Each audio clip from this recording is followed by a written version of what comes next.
డబ్బు, అనారోగ్యం, ఉద్యోగం, వ్యాపారం, అప్పులతో బాధపడుతున్నారా? మీకోసమే launch your future program. Geo పాలిటిక్స్లో హైడ్రో పాలిటిక్స్ అనేవి మోస్ట్ హ్యాపెనింగ్.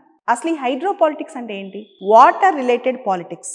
మనం గమనిస్తే ఇందస్ రివర్ చుట్టూ ఇండియా పాకిస్తాన్ రాజకీయాలు అల్లుకుంటున్నాయి, అంతర్జాతీయ సంబంధాలు అల్లుకుంటున్నాయి.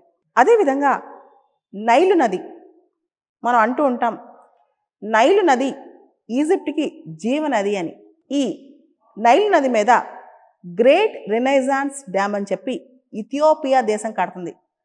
ఆ విషయంలో ఈజిప్ట్, సూడాన్, ఇతర దేశాలు బాగా గొడవ చేస్తున్నాయి కూడా. అంతర్జాతీయ నదులు అనేది ఇప్పుడు పెద్ద సమస్యగా మారింది. ఈ రోజున వార్తల్లో ఉంది బ్రహ్మపుత్ర నది. చైనాలో బ్రహ్మపుత్ర నదిని యార్లుంగ్ సాంగ్పో నది అని పిలుస్తారు. బ్రహ్మపుత్ర నది పైన చైనా ప్రపంచంలోనే, అంటే ఈ ప్లానెట్లో కల్లా అతి పెద్ద డ్యామ్ కడుతుంది టిబెట్లో. ఈ డ్యామ్ ఆల్రెడీ చైనాలో ఉన్న 3 గార్జెస్ డ్యామ్కి 3 పెద్దదన్నమాట. స్పేస్ నుంచి చూసినా సరే 3 గార్జెస్ డ్యామ్ కనిపిస్తుందంట. ఆల్రెడీ 3 గార్జెస్ డ్యామ్ అంత పెద్దది.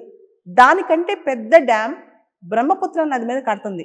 బ్రహ్మపుత్ర నది మీద కడితే మనకెందుకు బాధ అంటే, బ్రహ్మపుత్ర నది చైనా టిబెట్లోంచి అరుణాచల్ ప్రదేశ్కి వస్తుంది.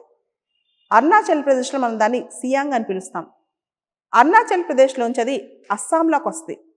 అస్సాంలోకి రాగానే దాన్ని బ్రహ్మపుత్ర అంటాం అన్నమాట. సో చైనా నుంచి మనకి ఇండియాకి బ్రహ్మపుత్ర నది వస్తుంది. అక్కడి నుంచి బంగ్లాదేశ్కి వెళ్ళి ఆ తర్వాత సముద్రంలో కలుస్తుంది అనమాట.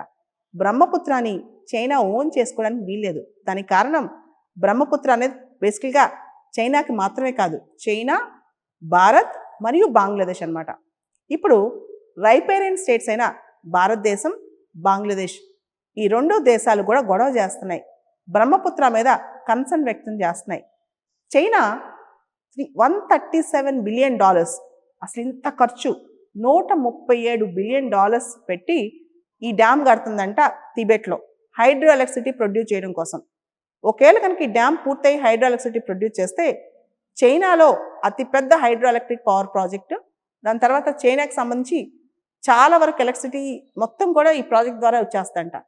అంత ఆశతో చైనా ఈ ప్రాజెక్ట్ కడుతుంది. అయితే చైనా అంటది, ఈ ప్రాజెక్ట్ మిమ్మల్ని నష్టం చేయడానికి కాదు, మా హైడ్రో ఎలక్ట్రిసిటీ ప్రాజెక్ట్ అంటే అని. కానీ ఇంటర్నేషనల్ రూల్స్ దృష్ట్యా ఎప్పుడైనా సరే అప్పర్ రైపేరియన్ స్టేట్స్ నదుల విషయంలో, పెద్ద పెద్ద ఇంటర్నేషనల్ రివర్స్ విషయంలో ఏదైనా నిర్ణయం తీసుకుంటే లోయర్ రైపేరియన్ స్టేట్స్ కూడా దృష్టిలో పెట్టుకోవాలన్నమాట. భారతదేశంలోని ఈశాన్య రాష్ట్రాలు, నార్త్ ఈస్ట్ ఇండియాకి బ్రహ్మపుత్ర చాలా అవసరం. బ్రహ్మపుత్ర కానీ దాని ట్రిబ్యూటరీస్ కానీ నార్త్ ఈస్ట్లో చాలా రాష్ట్రాలకి జీవనాధారాలు అన్నమాట. నార్త్ ఈస్ట్లోకి ఇది ఎంటర్ అయ్యి ఆ తర్వాత జమునాగా మారి బంగ్లాదేశ్లోకి వెళ్ళిపోయి బంగ్లాదేశ్ నుంచి బే ఆఫ్ బెంగాల్లో కలిసిపోద్ది. అంటే లోయర్ రైపేరియన్ స్టేట్స్ ఏవైతే ఉన్నాయో వాటికి అసలు చెప్పకుండా ఇంత పెద్ద ప్రాజెక్ట్ చైనా కడుతుంది.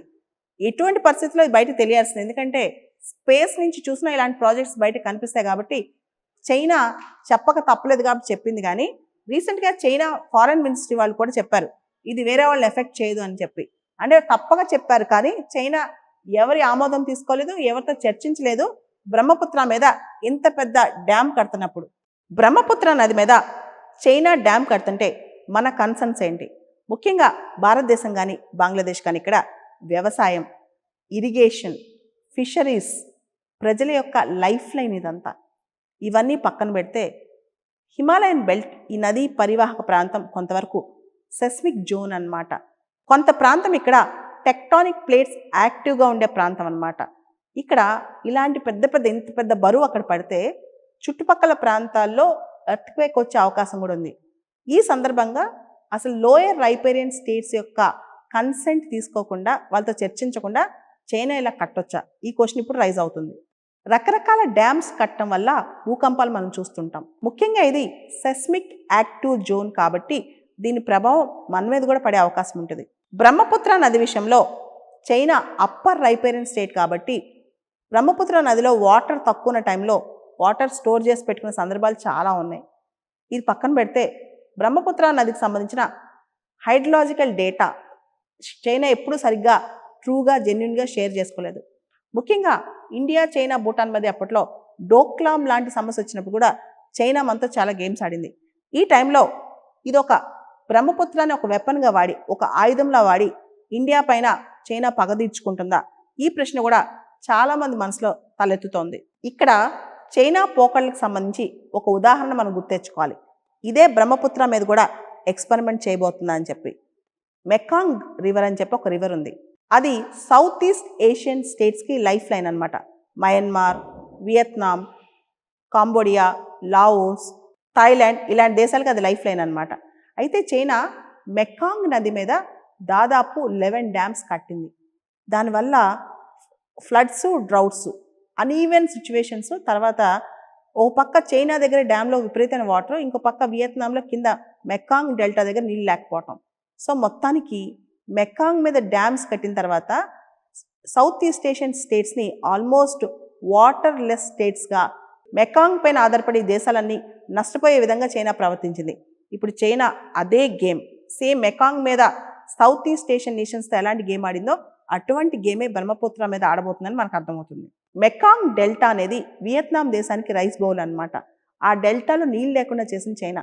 చైనా దగ్గరేమో డ్యాముల మీద విపరీతమైన వాటర్, కిందకి వాటర్ రానివ్వలేదు. దాంతో ఆ ప్రాంతం అంతా క్షామం, కరువు వచ్చేసేసి రైస్ ఏదైతే వరి పండుద్దో అదంతా నాశనం అయిపోయింది అక్కడ వియత్నాంలో. ఇలాంటి ఎగ్జాంపుల్స్ ఇప్పుడు బ్రహ్మపుత్ర మీద చైనా వేయబోతుందంట. ఆల్రెడీ చైనాలో 3 గార్జెస్ డ్యామ్ అని ప్రపంచంలో అతిపెద్ద డ్యామ్ ఉందన్నమాట. ఈ 3 గార్జెస్ డ్యామ్ కంటే 3 పవర్ఫుల్ అయిన డ్యామ్ ఇప్పుడు కొత్తగా బ్రహ్మపుత్ర మీద కట్టబోయే డ్యామ్. ఇది 300 billion kilowatt hours of power produce చేస్తాయంటే ప్రతి సంవత్సరం. అంటే 3 గార్జెస్ డ్యామ్ కంటే 3 ఎక్కువ అనమాట. బ్రహ్మపుత్ర నది మీద ఈ కొత్తగా కట్టబోయే డ్యాము దాదాపు 30 crores మందికి చైనాలో పవర్కి సపోర్ట్ చేస్తాయంట. అంటే 30 కోట్ల మందికి హ్యాపీగా పవర్ అందించగలదంట ఈ కొత్తగా కట్టబోయే డ్యామ్.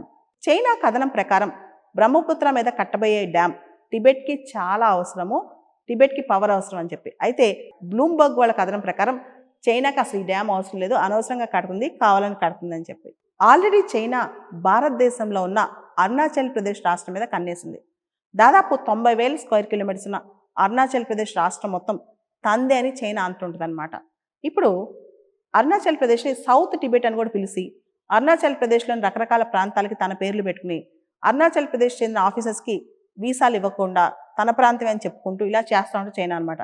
ఇప్పుడు చైనాలో ఉన్న ఈ యార్లుంగ్ సాంగ్పో అంటే బ్రహ్మపుత్ర నది అరుణాచల్ ప్రదేశ్కి వచ్చి సియాంగ్గా పిలువబడుతుంది అనమాట. మొత్తం ఈ అరుణాచల్ ప్రదేశ్ నాదే అని చెప్పి అరుణాచల్ ప్రదేశ్ మీద ప్రెషర్ పాలిటిక్స్ వాడటానికి చైనా ఈ డ్యామ్ కడుతుందా అనే అనుమానాలు కూడా చాలామంది వ్యక్తం చేస్తున్నారు.